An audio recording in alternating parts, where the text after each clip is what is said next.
When I was a young believer, something written about Hebrew slaves used to challenge my life. जब मैं एक जवान विश्वासी था तो इब्रानी जो गुलाम थे, दास थे, उनके विषय में जो एक बात लिखी है वो मुझे बहुत चुनौती देती थी। Yeah, that's written in Exodus chapter 21. वो निर्गमन की पुस्तक उसके 21 अध्याय में लिखा है। It says that as per the law, the Jewish slave can be free after 6 years of serving the master. और वहां लिखा है कि व्यवस्था के अनुसार अगर कोई यहूदी गुलाम अपने स्वामी की 6 साल तक वो गुलामी करे तो फिर वो जाने के लिए स्वतंत्र है। Yeah, after during the 7th year, he is legally free to go wherever he wants. He's totally free. और 7वें वर्ष में व्यवस्था के अनुसार उसके पास ये हक है कि वो जहां चाहे वो जा सकता है, वो पूर्ण तौर से उस गुलामी से स्वतंत्र है।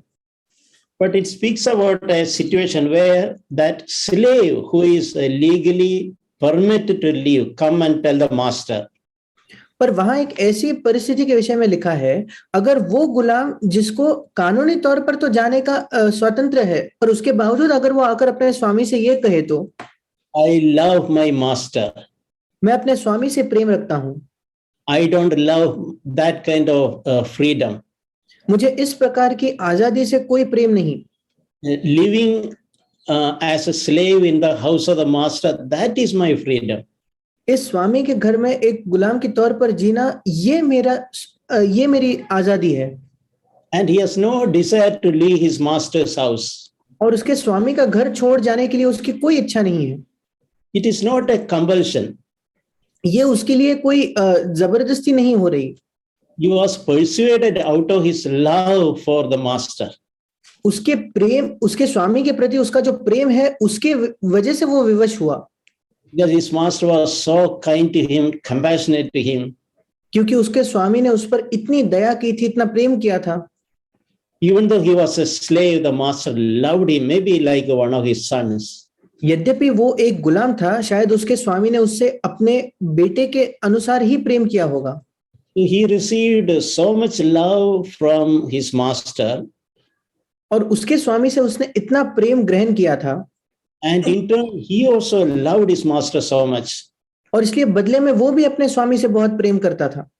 And he had no desire to take his legal right of freedom. और इसलिए उसके अंदर बिल्कुल भी इच्छा नहीं थी कि उसकी जो कानूनी हक है स्वतंत्रता का, उसको वो ले।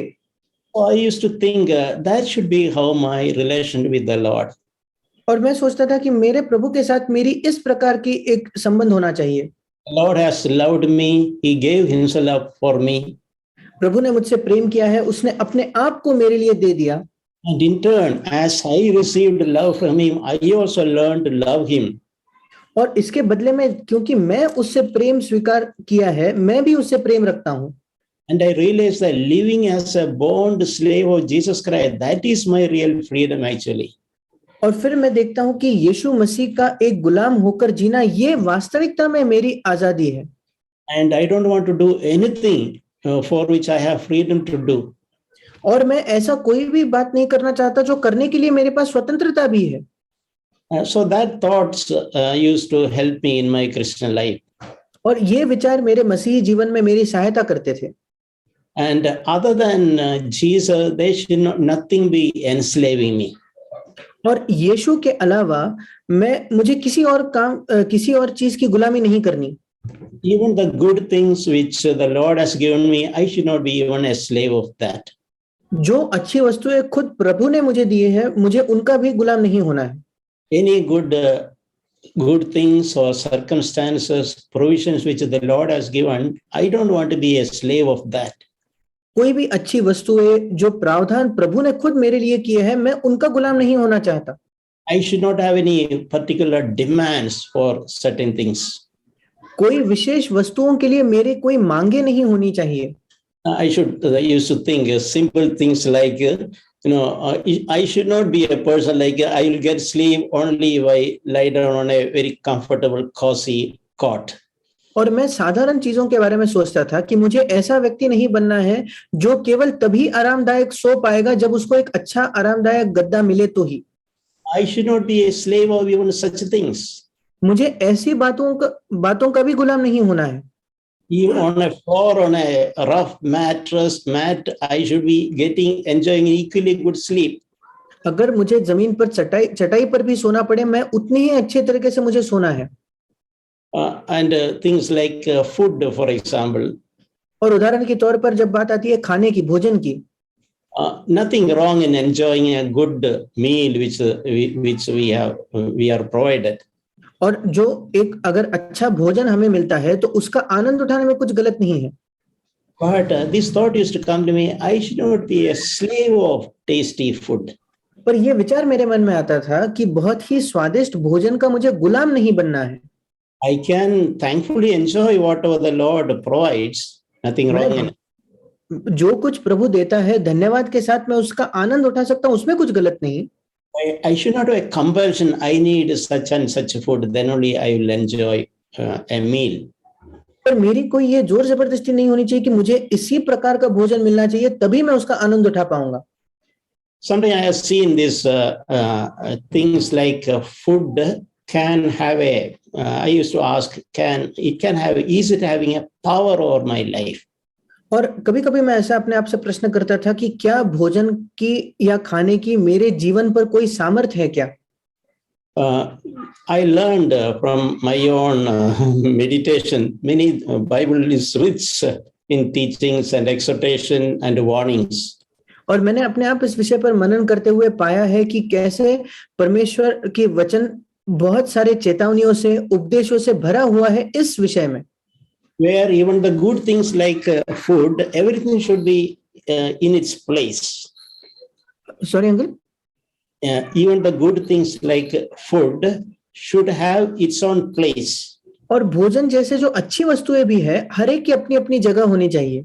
But they should not have a power over my life. पर इन बातों का मेरे जीवन पर कोई सामर्थ्य नहीं होना चाहिए। And my thoughts, my time, my discussions, everything should not be so much on such things. और मेरे विचार, मेरा समय, मेरी जो चर्चा है वो इन बातों पर नहीं होनी चाहिए। You know, one of the first temptation man faced is related to food. हम जानते हैं बिल्कुल पहला प्रलोभन जो मनुष्य ने जिसका सामना किया वो भोजन के संबंध में ही था। Devil tempted Eve to eat that forbidden fruit from the center of the Garden of Eden.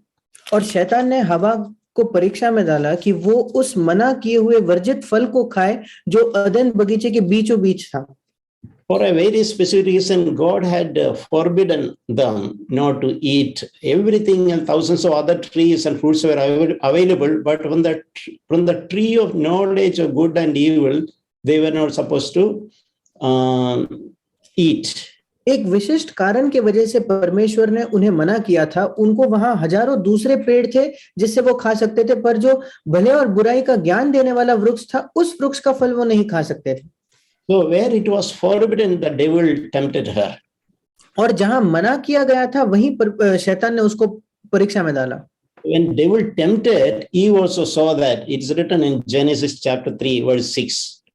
और जब शैतान ने उसको प्रलोभित किया तो हवा ने भी स्वयं देखा, और ये उत्पत्ति 3:6 में लिखा है, Food became very attractive to her.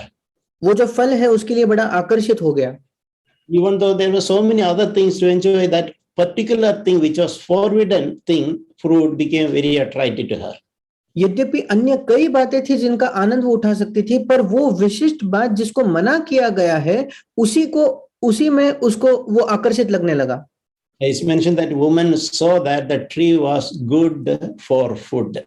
और छठे वचन में लिखा है, जब स्त्री ने देखा कि उस वृक्ष का फल खाने के लिए अच्छा है, And she took from its fruit and ate. और फिर उसने उसे लेकर खाया। She gave to her husband also. और उसने अपने पति को भी दिया। So we can see how that devil used that food to disobey God. और हम देखते हैं कैसे शैतान ने उस खाने का इस्तेमाल किया ताकि वो परमेश्वर की अनाज्ञाकारी बन जाए। And how easily Eve slipped and fell into that temptation. और कितने आसानी से हवा फिसल कर उस प्रलोभन में गिर जाती है। In Genesis, we have another example related to food. उत्पत्ति में खाने के विषय में ही एक और उदाहरण है। we in chapter 25, Genesis chapter 25, we see about Isaac and Rebekah. उत्पत्ति इसके 25 अध्याय में हम इसहाक और रिबका के विषय में देखते हैं. They had two children, Esau and Jacob. उनके दो बच्चे थे, ईसाऊ और याकूब. So something specifically is written about Isaac. और इसहाक के विषय में कुछ लिखा गया है.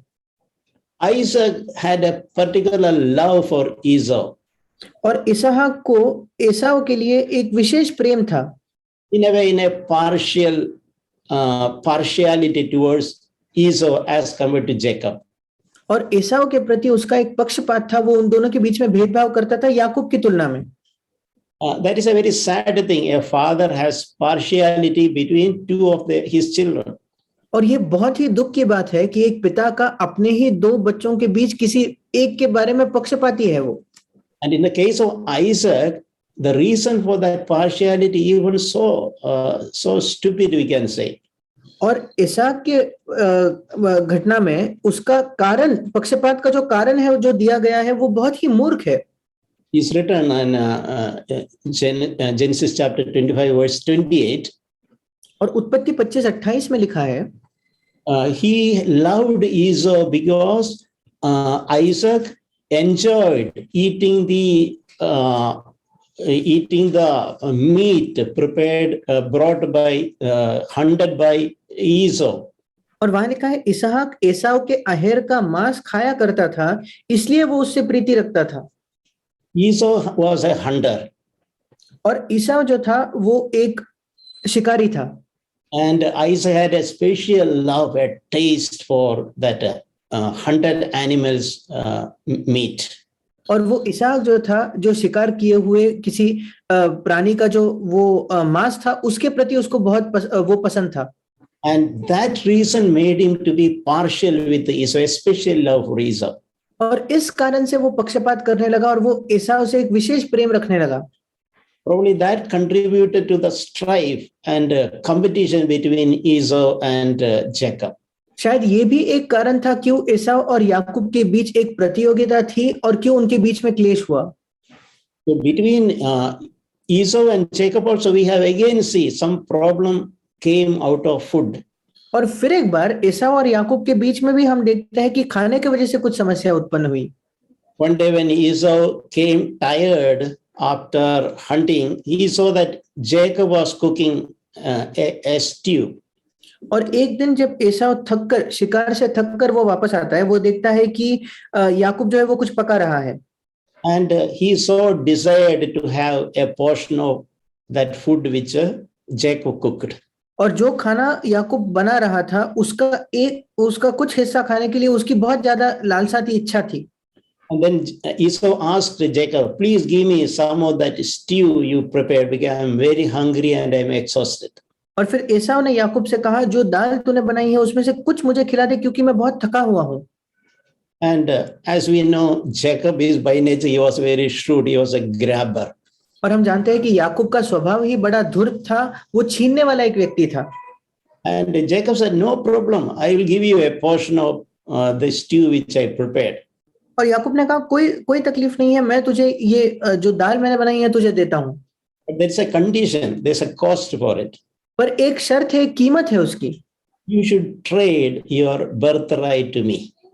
तेरा पहलौठा होने का अधिकार आज मुझे उसके बजाय बेच दे. That demand of Jacob is a very serious matter. और याकूब जो मांग रहा है वो बहुत ही गंभीर बात है. Normally, nobody will easily yield to the birthright of the eldest son. आमतौर पर जो पहलौठा होने का अधिकार है कोई यूं ही उसे नहीं दे देगा. Especially for such a silly thing like as a one meal. विशेषकर एक समय के भोजन के लिए, ऐसे मूर्ख चीज के लिए तो नहीं. But what was Esau's attitude? पर एसाव का रवैया क्या था? He despised his birthright. उसने अपने पहलौठे के अधिकार को तुच्छ जाना. He thought, what this birthright is doing good to me. वो कहता है इसलिए पहलौठे का अधिकार से मेरा क्या लाभ. And Jacob again demanded, you should swear that you will definitely give your birthright to me, then I will give my stew. और याकूब ने फिर एक बार उससे मांगा कि मुझे तो अभी शपथ दे कि तू तेरे पहलौठे का अधिकार मुझे देगा, तभी मैं तुझे ये दाल दूंगा। And Esau swore an oath and handed over his right to his younger brother. और एसाव ने शपथ खाई और अपने पहलौठे का अधिकार याकूब को बेच दिया। In turn, Jacob gave the stew to him. और उसके बदले में याकूब ने वो पकाया हुआ खाना उसे दिया। Esau ate that and got up and left. और एसाव ने उसे खाया और वो उठकर चला गया। We can see that how people easily yield to the temptation of food. और हम देख सकते हैं कितने आसानी से लोग खाने के विषय में जो प्रलोभन है उससे राजी हो जाते हैं, उससे मान लेते हैं। One can become so blinded एक व्यक्ति कितना अंधा हो सकता है at the attraction of food.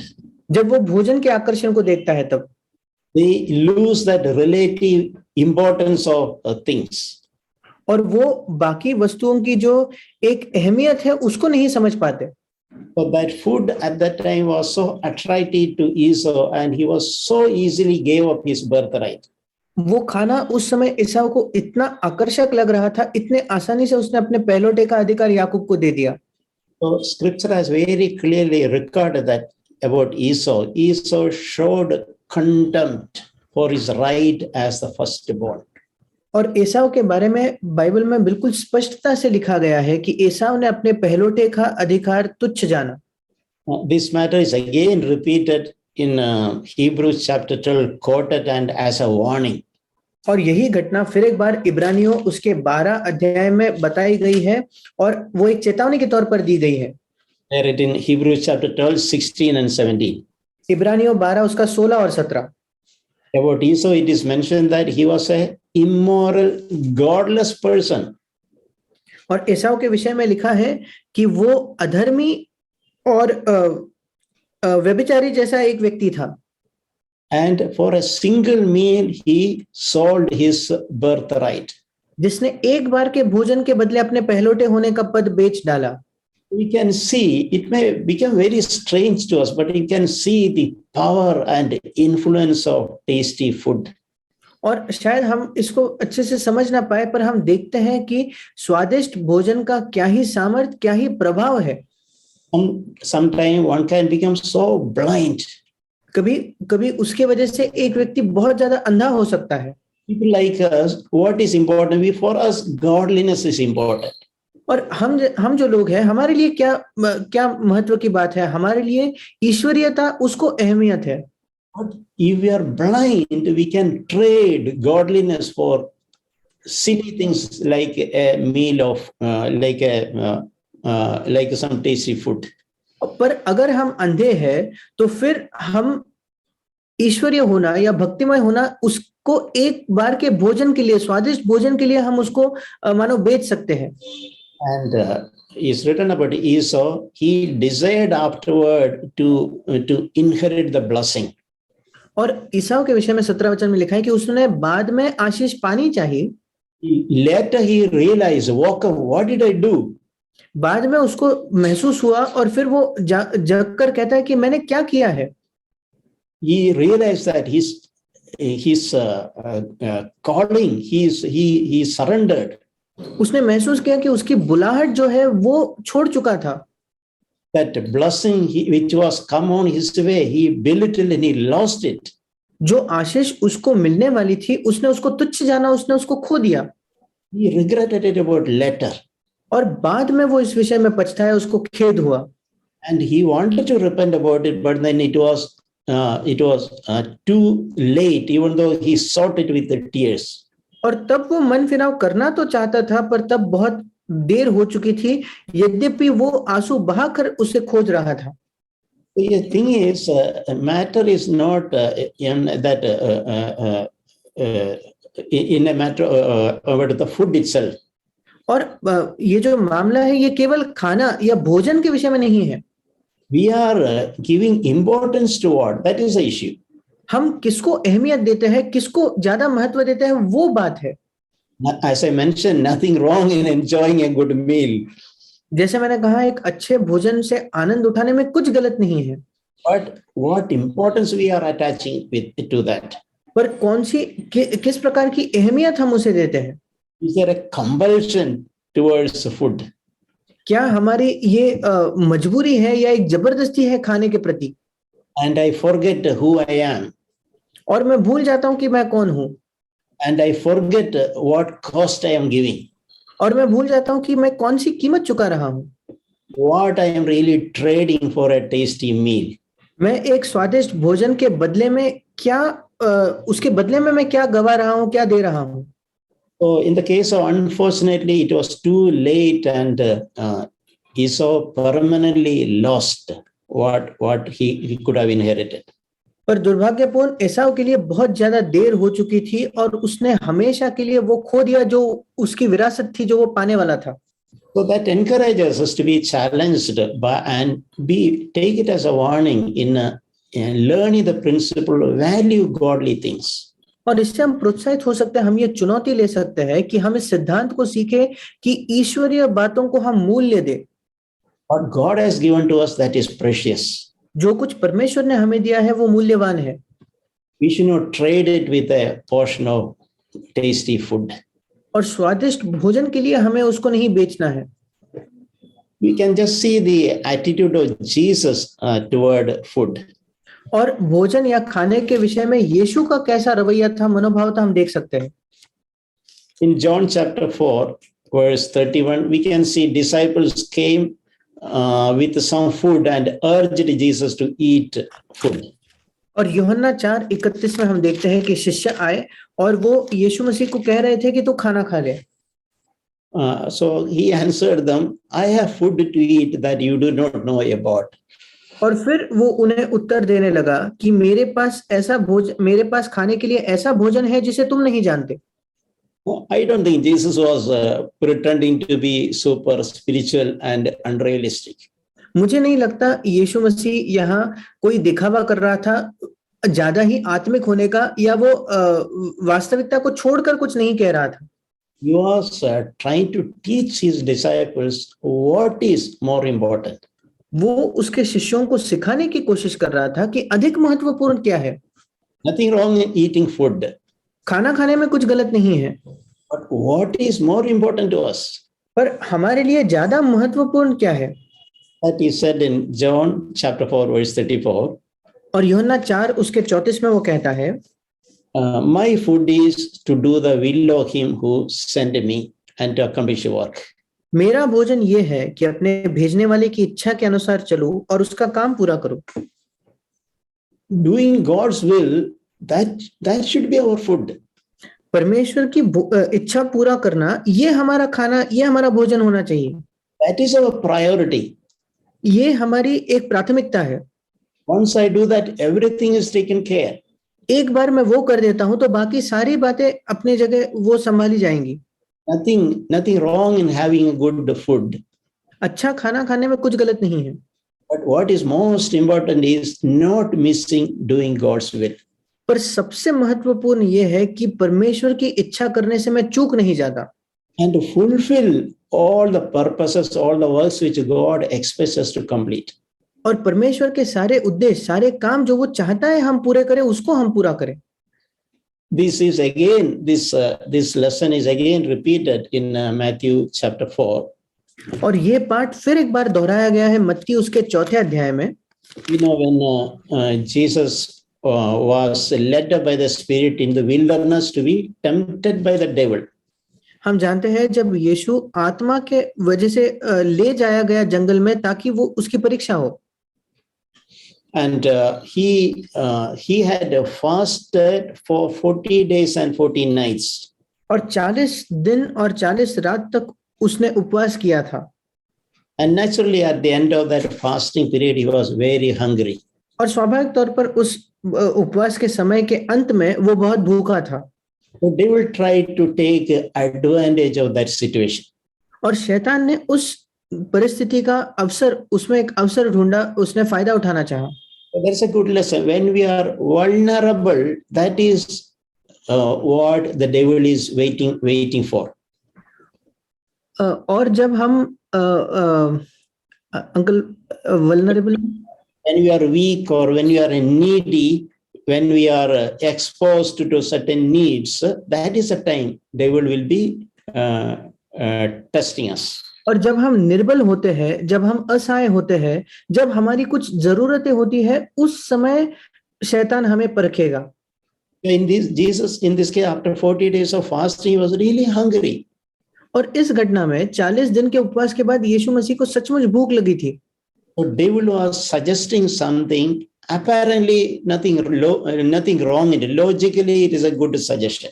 और शैतान उसको एक ऐसा सुझाव देता है जो दिखने में तो बिल्कुल सही है और तार्किक तौर पर हम सोचे तो वो सही सुझाव है. We read that in Matthew chapter 4, verse 3. और मत्ती 4 उसके 3 में हम पढ़ते हैं, If you are really the Son of God, command that these stones become bread.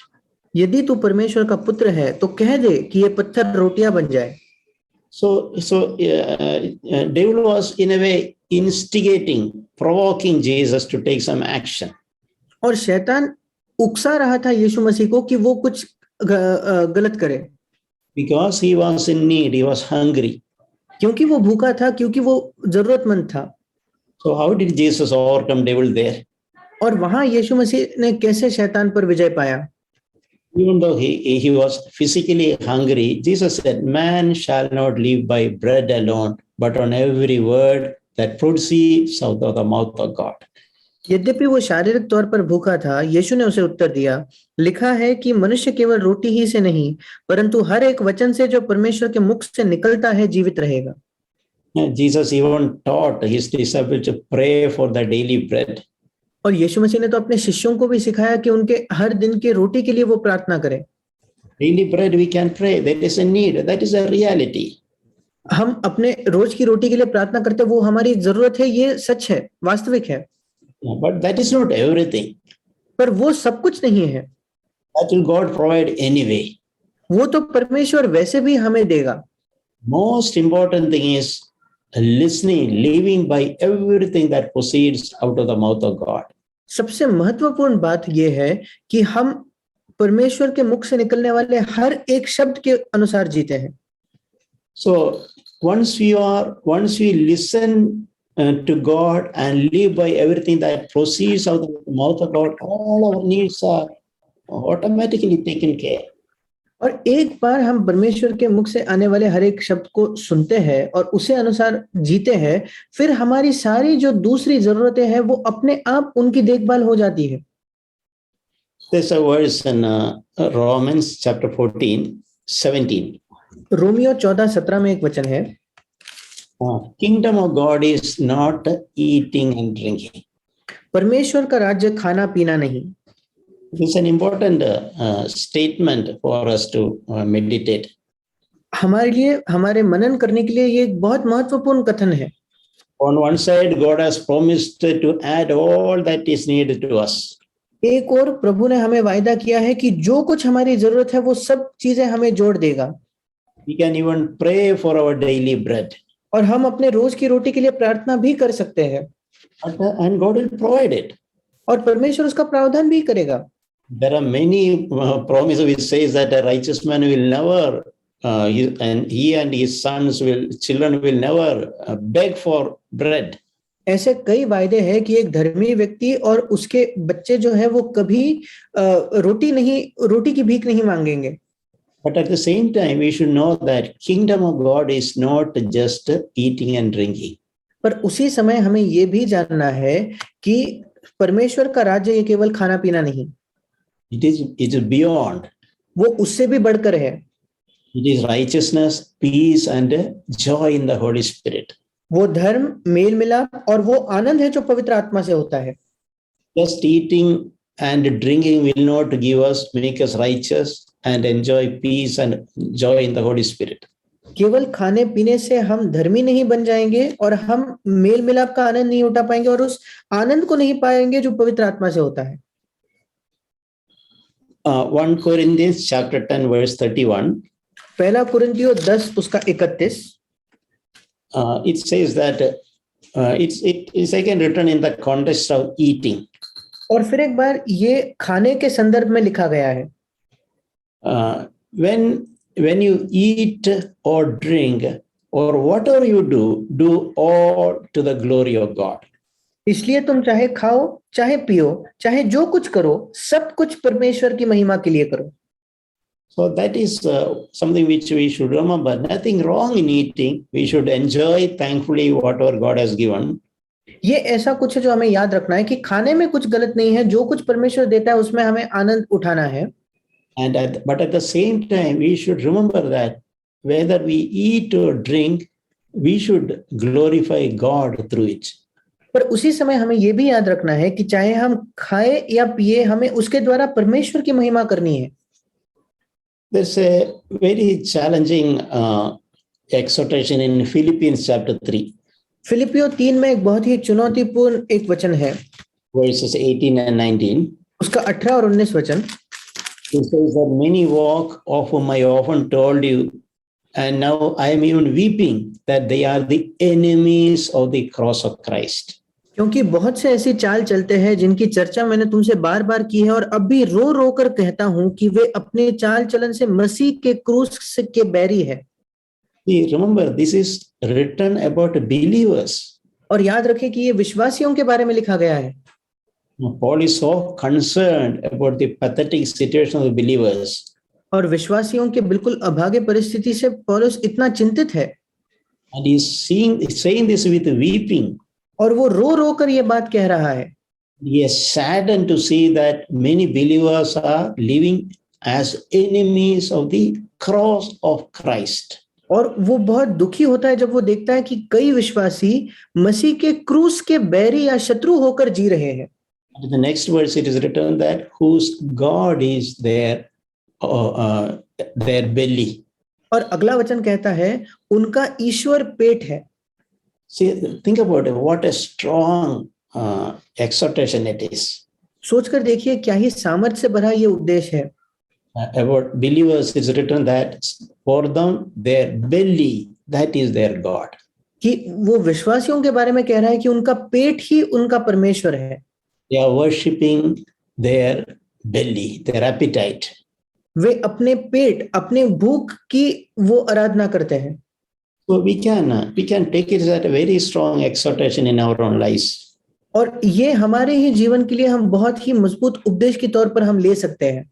Our belly should not be our God. That is a very, very sad situation. कि हमारा पेट हमारा ईश्वर या परमेश्वर नहीं बनना चाहिए, वो बहुत ही ज्यादा दुख की बात है. We should not be a slave of our appetite. हमारे खाने के या हमारे भूख के हमें गुलाम नहीं बनना है. Our appetite should be in its place. हमारी भूख जो है वो अपनी जगह पर ही होनी चाहिए. That should not rule me. उसको मुझ पर हक नहीं जमाना है, मुझ पर नियंत्रण नहीं करना है. Or in other words, I should not be a slave of tasty food and certain demands, expectation related to food. दूसरे शब्दों में मुझे स्वादिष्ट भोजन का गुलाम नहीं होना है, मेरी कोई मांगे नहीं होनी चाहिए, कोई अपेक्षाएं नहीं होनी चाहिए खाने के बारे में. Our belly should be our servant, not our master.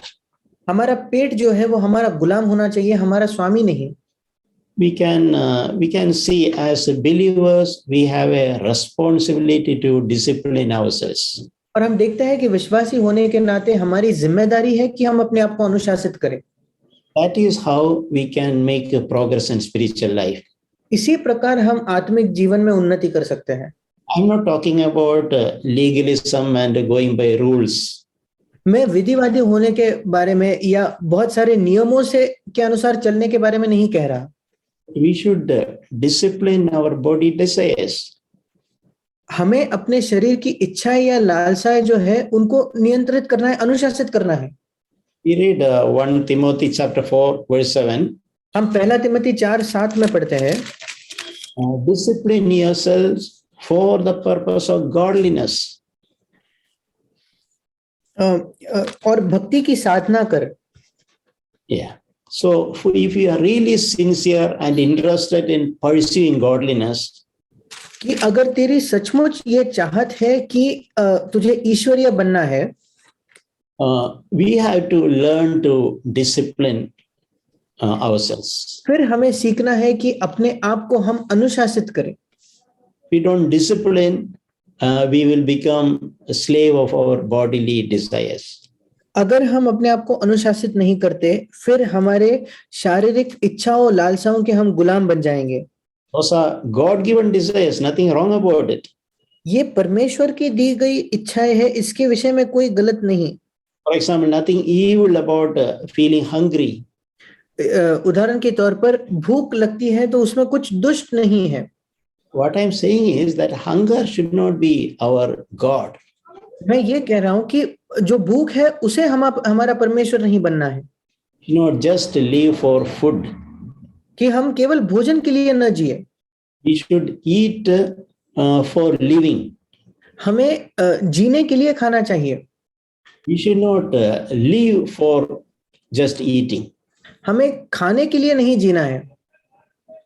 There's a very interesting exhortation in Proverbs chapter 23. और नीति वचन 23 में बहुत ही एक दिलचस्प वहां एक उपदेश है।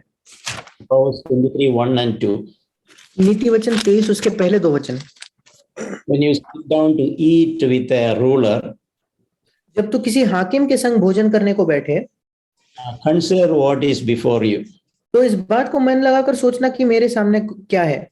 Then it says that put a knife to your throat. और लिखा है कि put a knife to your throat if you are a man of great appetite.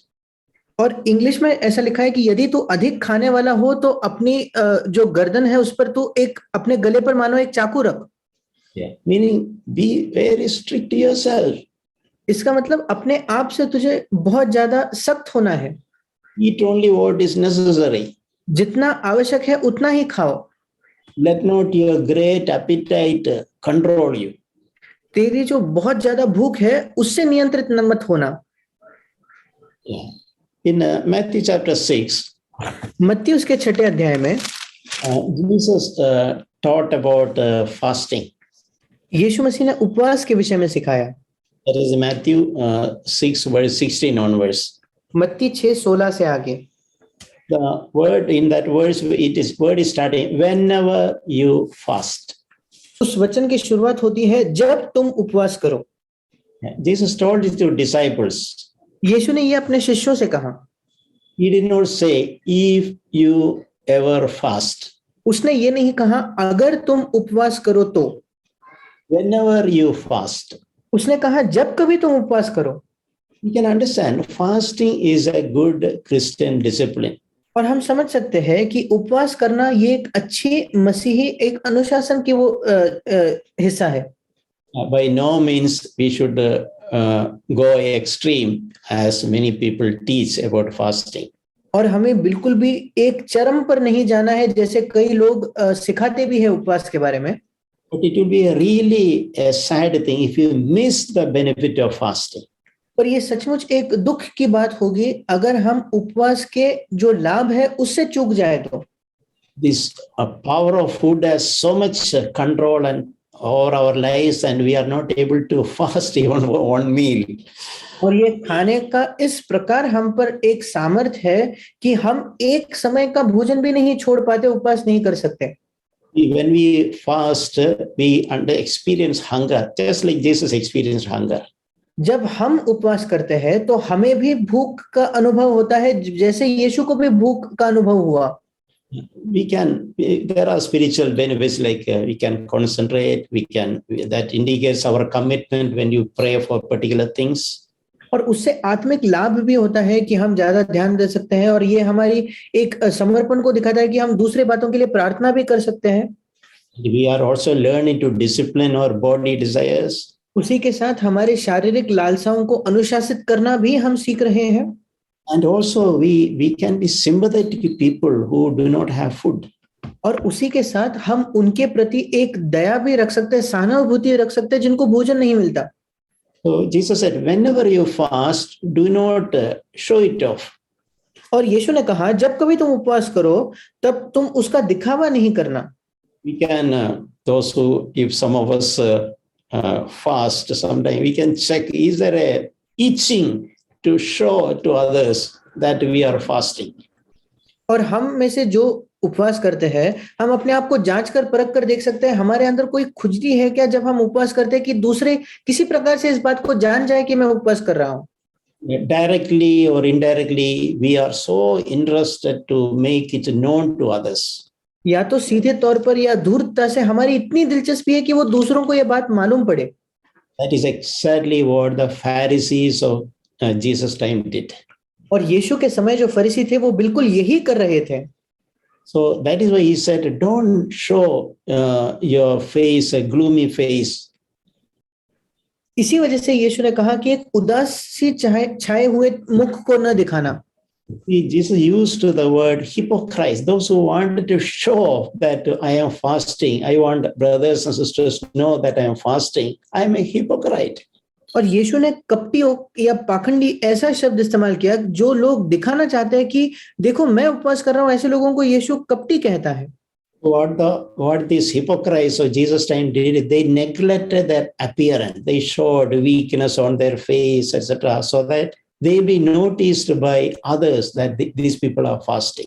और ये जो पाखंडी लोग थे यीशु के समय, ये क्या करते थे, ये अपना मुंह नहीं बनाते थे और ऐसे मानो निर्बल होने का एक ये करते थे ताकि लोग जान पाए कि वो उपवास कर रहे हैं। Jesus strongly opposed such things. और यीशु ने बहुत ही मजबूती से इन सारी बातों का विरोध किया। He is saying if you are doing these things with the wrong motives of impressing others, और वो कहता है अगर तुम इन बातों को एक गलत मकसद से करते हो कि तुम्हारा मकसद है कि हम दूसरों पर एक अच्छी छवि बनाएं, his brother sister is a very pious person, is so much sacrificial and fasting, कि लोग सोचे ये भाई बहन कितना ही एक पवित्र व्यक्ति है, ये कितना त्याग का जीवन जीता है, ये उपवास कर रहा है। Jesus told all the reward you already received from people.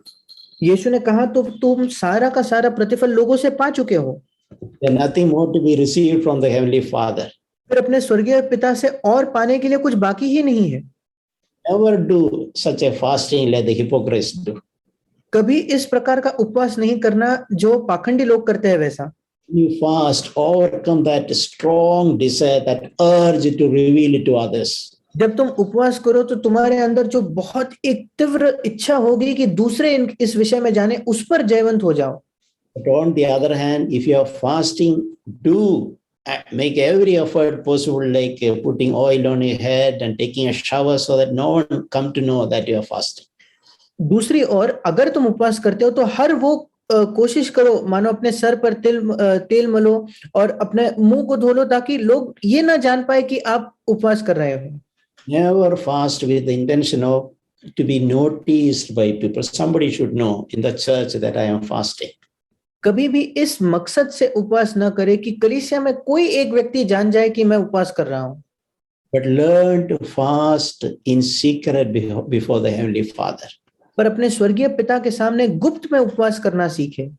And your Father who sees what is done by you in secret will reward you.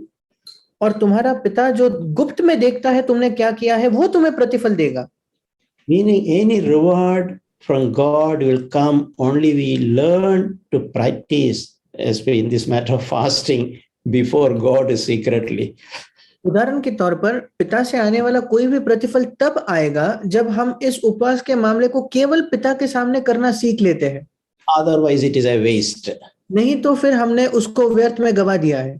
We can encourage ourselves to practice the discipline of Christian discipline of fasting.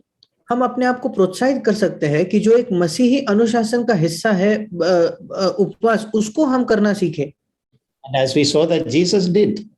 और जैसे हमने देखा कि यीशु ने खुद ये किया। And the apostles did. और प्रेरितों ने भी ये किया। About Paul is written that he was often in fasting. और पौलुस के विषय में लिखा है कि वो कई बार उपवास करते हुए रहता था। So it is a good thing to fast according to everyone's ability secretly. और ये अच्छी बात है कि हम सब अपने क्षमता के अनुसार उपवास करें। We read a verse in 1 Corinthians chapter 6. पहला कुरिन्थियों उसके 6 अध्याय में हम पढ़ते हैं verse 12. उसका 12वां वचन। All things are lawful for me. सब वस्तुएं मेरे लिए उचित है। But all things are not profitable. परंतु सब वस्तुएं लाभ की नहीं। All things are lawful for me, सब वस्तुएं मेरे लिए उचित है, but I will not be under the power of any. परंतु मैं किसी बात के अधीन न होऊंगा। Meaning, in summary, what we can, there are so many permissible, legitimate, good things. और हम इससे यह कह सकते हैं कि ऐसे कई बातें हैं जो उचित है, वैध है, अच्छी भी है, Lawful things. जो बिल्कुल उचित है। But if I am a disciple of Jesus, I will make sure that they have no power over me. पर अगर मैं यीशु का शिष्य हूं तो मैं इस बात को सुनिश्चित करूंगा कि उन बातों का मुझ पर कोई सामर्थ नहीं। So this especially is applicable to food. और ये विशेषकर भोजन पर लागू होता है। Bible says, the Bible teaches that whatever God has given, enjoy it with thanksgiving. और बाइबल हमें बताती है कि जो कुछ परमेश्वर हमें देता है उसे धन्यवाद के साथ उसका आनंद हमें उठाना है। The Bible speaks about a love feast. और प्रीति भोजन के विषय में भी बाइबल बताता है।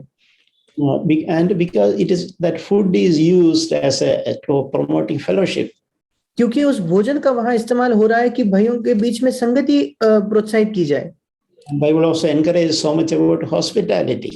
और बाइबल हमें जो अतिथि सत्कार है, लोगों के देखभाल के विषय में भी बहुत प्रोत्साहन देता है।